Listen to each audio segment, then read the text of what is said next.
इसके पहले की वीडियो में हमने कैपिटल गेन का पार्ट 1 किया था और आज मैं लेके आया हूँ आपके लिए कैपिटल गेन का पार्ट 2। तो स्वागत है आपका अभी कॉमर्स क्लासेस में।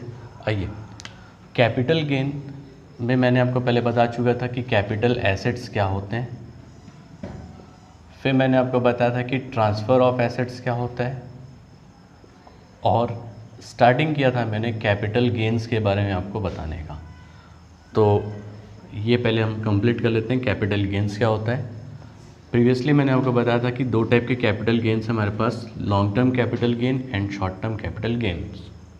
जो लॉन्ग टर्म कैपिटल गेन है उसके लिए पहले 36 मंथ्स का होल्डिंग चाहिए होता था कि 36 मंथ्स के अगर ऊपर आप होल्ड करके रखते हैं किसी कैपिटल एसेट को तो वो लॉन्ग टर्म कैपिटल एसेट है, और लेस देन 36 मंथ आप होल्ड करके रखते हैं तो शॉर्ट टर्म कैपिटल एसेट है।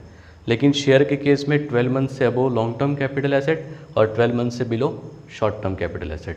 लेकिन इसमें अभी थोड़ा सा चेंज हुआ है। चेंज ये हुआ है कि अगर आप किसी इमूवेबल एसेट्स को ट्रांसफ़र करते हैं, इमूवेबल एसेट्स है, तो उसके लिए आपको 24 मंथ से ऊपर इसको होल्ड करना है तो ये लॉन्ग टर्म होगा, और 24 मंथ से अगर कम आप इसको होल्ड करते हैं तो शॉर्ट टर्म होगा। और अगर आपकी मूवेबल एसेट्स हैं तो मूवेबल एसेट्स के लिए 36 मंथ्स के ऊपर अगर आप इसको होल्ड करेंगे तो लॉन्ग टर्म कैपिटल एसेट, और 36 मंथ से नीचे होल्ड करेंगे तो शॉर्ट टर्म कैपिटल एसेट होगा। शेयर्स के लिए 12 मंथ्स का जो क्राइटेरिया था वही फॉलो होगा। तो अब हम देखते हैं कि लॉन्ग टर्म कैपिटल गेन और short term capital gain calculate कैसे होता है। तो इसके पहले मैं आपको थोड़ी थ्योरी बता दूं। लॉन्ग टर्म कैपिटल एसेट्स को अगर आप कंप्यूट करने जाते हैं तो आपको उसकी इंडेक्सिंग करनी होती है। इंडेक्सिंग मतलब लॉन्ग टर्म कैपिटल एसेट क्योंकि 36 महीने से या 24 महीने से ऊपर से आपके पास रखा हुआ है, और इतने ड्यूरेशन में जो लॉन्ग टर्म कैपिटल एसेट्स होते हैं उनके वैल्यू में काफ़ी अंतर आ जाता है। जैसे हम लैंड की बात करें तो लैंड का रेट बहुत तेज़ी से बढ़ता है, घटता तो है नहीं वैसे कभी, तो इसलिए उसको हमेशा हम इंडेक्सिंग करके देखते हैं। शॉर्ट टर्म कैपिटल जो एसेट होते हैं वो 2 साल से कम के समय के लिए होते हैं, तो ये माना जाता है कि 2 साल में उतना अधिक चेंजेस वैल्यू में नहीं आया होता।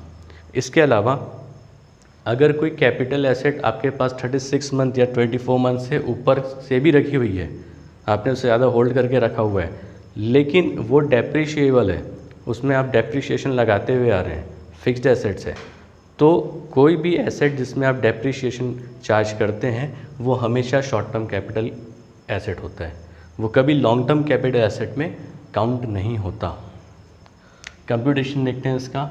तो अगर आप long term capital gain compute करते हैं तो आपको सबसे पहले लेना है नेट ग्रॉस प्रोसीड, जो उस एसेट को ट्रांसफ़र करने से जो वैल्यू आपके पास आएगी है वो आप इसमें माइनस करेंगे एक्सचेंज एक्सपेंसेस, ट्रांसफ़र एक्सपेंसेस या कोई भी लीगल एक्सपेंसेस जो आपने एक्सपेंस किया है उस लॉन्ग टर्म कैपिटल एसेट को ट्रांसफ़र करने के दौरान।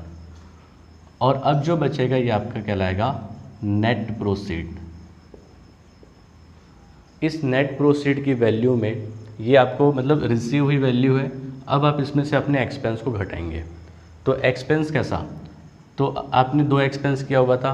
एक तो उसको एक्वायर करने के समय आपने खर्च किया था, दूसरा हो सकता है कि बहुत लंबे समय से आपके पास वो होल्ड में है तो बीच में आपने उसमें रिपेयर रेनोवेशन कुछ करवाया हो, इम्प्रूवमेंट बोलते हैं हम इसे यहाँ पे। तो ये दोनों ही प्रकार के खर्चों को हम यहाँ पे लेंगे। तो अभी थोड़ी देर पहले मैंने आपको बताया कि इसमें हमको इंडेक्सिंग करनी होती है। इंडेक्स सबसे पहले तो 1981 से इंडेक्स था कुछ समय पहले, पिछले 2-3 सालों से हम 2001 को बेस लेके फिर इंडेक्सिंग करते हुए आ रहे हैं। तो 2001 के हिसाब से हमको इंडेक्सिंग करनी है। सबसे पहले आप निकालेंगे इंडेक्स कॉस्ट ऑफ एक्विजिशन, और उसके बाद आप निकालेंगे इंडेक्स कॉस्ट ऑफ इम्प्रूवमेंट। तो इसमें आपको लेना है सबसे पहले प्रीवियस प्राइस, जो भी उसका पहले का प्राइस रहा हो जब आपने उसे एक्वायर किया था, परचेस किया था, उसमें आप करेंगे करेंट ईयर इंडेक्स रेट, या जो जिस ईयर में आप उसको ट्रांसफ़र कर रहे हैं जैसे हम प्रीवियस ईयर में ट्रांसफ़र करते हैं तो प्रीवियस ईयर का index rate divided by purchase year index rate, जिस साल आपने उसे परचेस किया था उस साल के इंडेक्स रेट से आप उसको डिवाइड कर देंगे। उसी तरीके से आपको इस इम्प्रूवमेंट का भी इंडेक्सिंग करना है, जो उसका कॉस्ट रहा होगा multiplied by current year index divided by improvement year index या प्रीवियस ईयर इंडेक्स, जो भी आप इसको बोलना चाहें। अब जो ये वैल्यू आपको रिसीव होगी वो आपको इसमें माइनस करना है, और जो आपका बचा वो आपका कहलाएगा capital gain, long term capital gain. आगे इस कैपिटल गेन को अगर आप टैक्स से बचाना चाहते हैं या इसमें कम टैक्स पटाना चाहते हैं तो उसके लिए आपको डिडक्शन अवेलेबल है, deduction under section 54, 54B, 54D, 54EC, 54F, 54G, जिसके बारे में फर्दर हम बात करेंगे अपने नेक्स्ट वीडियो में। तो ये डिडक्शन देने के बाद जो वैल्यू आपके पास बचने वाली है वो आपका कहलाएगा taxable LTCG, taxable long term capital gains. आइए बात करते हैं हम शॉर्ट टर्म कैपिटल गेन को कैसे कैलकुलेट करते हैं। तो फॉर्मेट कुछ इसी टाइप का है, बस आपको ध्यान रखना है कि आपको उसमें इंडेक्सिंग नहीं करनी है, आपको सिर्फ कॉस्ट ऑफ एक्विजिशन और कॉस्ट ऑफ इम्प्रूवमेंट लेना है। इंडेक्सिंग हम उसमें नहीं करेंगे, बस इतना आपको ध्यान रखना है। उसके बाद आपका फॉर्मेट पूरा सेम रहेगा।